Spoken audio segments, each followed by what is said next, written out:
अरे बच्चों, आज मैं आप लोगों को अवतल दर्पण के लिए फोकस दूरी और वक्रता त्रिज्या में संबंध बताएंगे, जो बहुत ही इम्पोर्टेंट है, बहुत मोस्ट इम्पोर्टेंट है, जो बोर्ड के पेपर में क्या करता है आता है। तो इसे आप विशेष रूप से ध्यान दीजिएगा, क्योंकि अगर आप इसे तैयार करते हैं तो कन्फर्म बोर्ड के पेपर में साइंस में अच्छा पेपर आपका जाएगा। इसलिए इसे विशेष रूप से आप क्या करेंगे, ध्यान देंगे। तो मेरे प्यारे बच्चों, किस दर्पण के लिए हमें एफ और आर में संबंध निकालना है? अवतल दर्पण के लिए। तो अवतल दर्पण के लिए जब फोकस दूरी और वक्रता त्रिज्या में संबंध निकालनी है तो आपको सर्वप्रथम अवतल दर्पण ही लेना पड़ेगा। तो मान लीजिए कि माना एक अवतल दर्पण M1 व M2 लिया। एक अवतल दर्पण M1 M2 लिया, जो या जिसका ध्रुव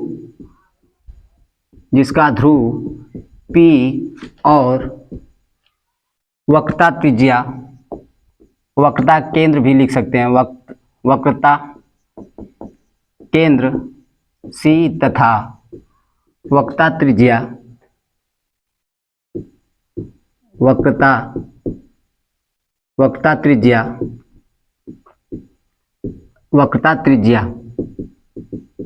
R है। अतः इस दर्पण का फोकस बिंदु क्या है बच्चों? F है। देखो मेरे प्यारे बच्चों, अभी मैं मान लिया हूं कि माना एक अवतल दर्पण M1 M2 है। जो भी दर्पण लेंगे उसका नाम देंगे। तो इस दर्पण का नाम हम लोग क्या दिए? M1 M2 लिया हूं, जिसका ध्रुव दर्पण के मध्य बिंदु को ध्रुव कहते हैं। तो जिसका ध्रुव क्या है? P है और वक्रता केंद्र C है। वक्रता केंद्र की परिभाषा बताया गया है। दर्पण के पृष्ठीय भाग के केंद्र को क्या कहते हैं हम लोग? वक्रता केंद्र कहते हैं। तो जिसका वक्रता केंद्र क्या है? C है तथा वक्रता त्रिज्या R है। अतः इस दर्पण की फोकस बिंदु क्या है? F है, जिससे मुख्य अक्ष के समांतर आने वाली प्रकाश किरण क्या होती है? उसी बिंदु से होकर गुजरती हैं। तो अब देखो बच्चों, इसका हम लोग फिगर बनाएंगे। फिगर बहुत ही कंपलसरी है। जब फिगर आपको तैयार हो जाएगा तो इसका निगमन करना बहुत ही आसान होगा। तो मेरे प्यारे बच्चों, जब ये अवतल दर्पण है, इसका नाम क्या है? M1 M2, जिसका ध्रुव क्या है? P। इसका वक्रता केंद्र C होगा और F क्या होगा? ये फोकस बिंदु F होगा। तब अब लिखेंगे इसके, क्योंकि किसी वस्तु से निकलने वाली प्रकाश किरणें हमेशा क्या होती है? मुख्य अक्ष के समांतर होंगी। तो आप इसमें लिख लेंगे, ये क्या है? मुख्य अक्ष। जो क्रिया इसमें आप कर रहे हैं फिगर में, वही आपको निगमन में क्या करना है? लिखना है। बहुत ही आसान है। तो लिखेंगे मुख्य अक्ष के समांतर। देखिए, मुख्य अक्ष के समांतर एक किरण मैं ले गया हूं A, और दर्पण की बिंदु किस पे भी पड़ी है? B पे। तो आप वही लिखेंगे, मुख्य अक्ष के समांतर आने वाली प्रकाश की किरणें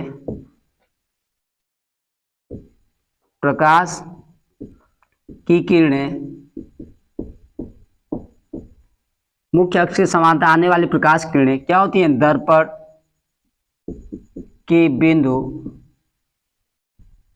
के बिंदु किस पर?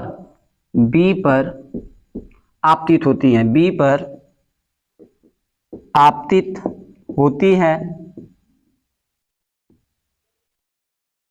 आपतित होती हैं और परावर्तन के पश्चात कहां से? फोकस बिंदु से होकर जाती हैं।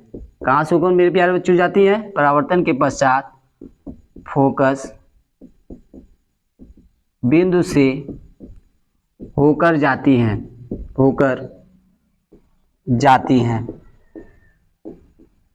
अब देखो बच्चों, जब फोकस बिंदु से होकर परावर्तित किरणें निकल जाएंगी, तब लिखेंगे, तब बिंदु, इसको बिंदु बी और वक्रता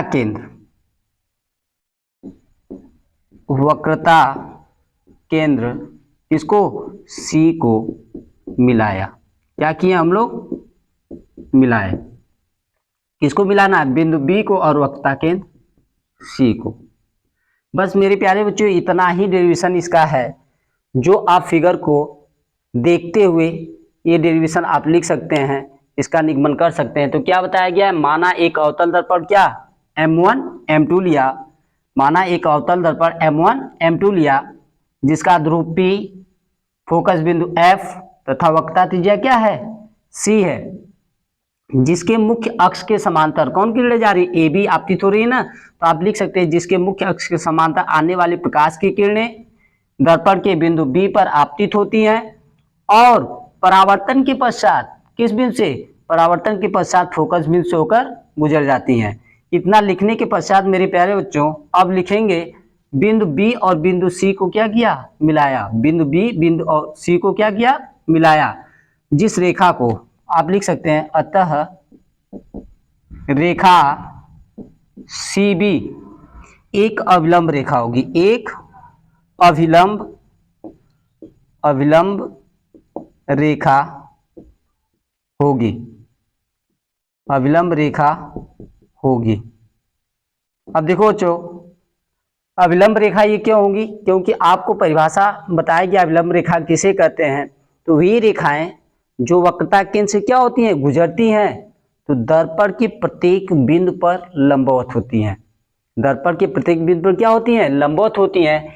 इसलिए इस बिंदु से गुजरने वाली रेखा, इस बिंदु से वक्रता केंद्र से गुजरने वाली रेखा क्या होगी, अविलंबित होगी। अब देखो बच्चों अभी बताया गया है कौन, अब परावर्तित किरण अविलंब के साथ कौन सा कोण बनाएंगे, परावर्तन कोण R। अब लिखेंगे मेरे प्यारे बच्चों परावर्तन के नियमानुसार, परावर्तन के नियमानुसार परावर्तन का नियम क्या है, आपतन कोण बराबर परावर्तन कोण, आपतन कोण बराबर परावर्तन कोण। अब देखो बच्चों आपतन कोण कौन, कोण I बराबर कोण R। कोण I का नाम क्या है, ABC। लिखेंगे कोण ABC बराबर कोण R का नाम क्या है, CBF। क्या है, CBF। ये डिक्लेयर हुआ मेरे प्यारे बच्चों, परावर्तन के नियम से दोनों कोण आपस में क्या होंगे, बराबर होंगे। अब देखो बच्चों आगे क्या करना होगा, इस कोण क्या जिक्र करेंगे, ये कोण क्या है, कोण I के क्या है, बराबर है। क्यों, क्योंकि ये कौन सी रेखा है, मुख्य अक्ष के समांतर रेखा है ना। तो लिखेंगे, अब देखो बच्चों क्या लिखेंगे इसमें, रेखा या आपतित किरण कौन, AB इसके पैरेलल मुख्य अक्ष किसके, CP के समांतर है। आपतित किरण AB पैरेलल मुख्य अक्ष क्या, CP। या तो आप ये भी लिख सकते हैं AB parallel CP। AB parallel CP क्यों, क्योंकि देखिए CP क्या है, एक आपकी मुख्य अक्ष है, AB क्या है, आपतित किरण है। अभी बताया गया मुख्य अक्ष के समांतर आने वाली प्रकाश की किरणें, तो ये मुख्य अक्ष के समांतर हैं। ये दोनों जब आपस में समांतर होंगे को एक रेखा कौन, देखिए बच्चों एक रेखा CB क्या कर रही है, उन्हें काट रही है। एक रेखा CB क्या कर रही है, काट रही है। जिसे हम लोग तिर्यक रेखा कहते हैं। एक रेखा CB क्या कर रही है, काट रही है, उसी रेखा को हम लोग क्या कहते हैं, तिर्यक रेखा कहते हैं। तब जब समांतर रेखाएं होती हैं, किसी दो समांतर रेखाओं को एक तिर्यक रेखा काटती है, तो उनके एकांतर कोण आपस में क्या होते हैं, बराबर होते हैं। तब जब एकांतर कोण बराबर हुए मेरे प्यारे बच्चों, तो ये कोण कौन सा I है, ये कोण कौन सा है, नहीं पता आपको, ये कोण I दिया है, तो इस कोण के बराबर ये कौन सा कोण होगा, I ही होगा ना। इसका नाम A है, यहाँ पे नाम B दिए हैं, यहाँ पे C दिए हैं, यहाँ पे आपका F ही है। तो आप इस कोण का नाम दे सकते हैं ABC बराबर BCF। इसे क्या दे सकते हैं हम लोग, F। नीचे लिखें तब कोण ABC बराबर कोण BCF परावर्तन के। क्यों ये दोनों कोण आपस में बराबर मेरे प्यारे बच्चों? नीचे लिखेंगे एकांतर कोण से, एकांतर कोण से। ये दोनों कोण आपस में कैसे बराबर हुए हैं? एकांतर कोण से। अब लिखेंगे मेरे प्यारे बच्चों, अतः कोण ABC बराबर कोण क्या अभी बताया क्या? यहाँ पे देखिए कोण ABC बराबर क्या है? CBF। कोण ABC बराबर CBF, इसलिए कोण BCF बराबर कोण CBF। कौन कोण बराबर हो जाएंगे? ये कोण और ये कोण आपस में बराबर हो जाएंगे, तब त्रिभुज कौन सा? CBF, त्रिभुज CBF एक समद्विबाहु त्रिभुज होगी, समद्विबाहु त्रिभुज होगी। समद्विबाहु त्रिभुज जब होंगी तो समद्विबाहु त्रिभुज की परिभाषा आप लोग जानते हैं मेरे प्यारे बच्चों, जिनकी दो भुजाएं आपस में क्या होती हैं? बराबर होती हैं। तब जब ये समद्विबाहु त्रिभुज होंगी तब इन कोणों के सम्मुख भुजाएं क्या होंगी? आपस में बराबर होंगी। तो कोणों के सम्मुख भुजाएं देखिए मेरे प्यारे बच्चों क्या है? BCF। यहाँ पे क्या है? BCF। अब यहाँ पे देखिए BCF, इस कोण के सामने वाली भुजा कौन? BF, और इस कोण के सामने वाली भुजा कौन? CF। तब BF बराबर क्या होगा? CF। समीकरण नंबर 1। फिर नीचे लिखे अतः दर्पण का द्वारक, दर्पण का व्यास भी आप लिख सकते हैं, व्यास अत्यंत छोटा हो, अत्यंत छोटा हो, तब बिंदु P पर होगा, तब क्या होगा? जब बिंदु P पर आ जाएगा तो FP बराबर क्या हो जाएगा? BF। तब FP बराबर BF। नीचे लिखिए इसी प्रकार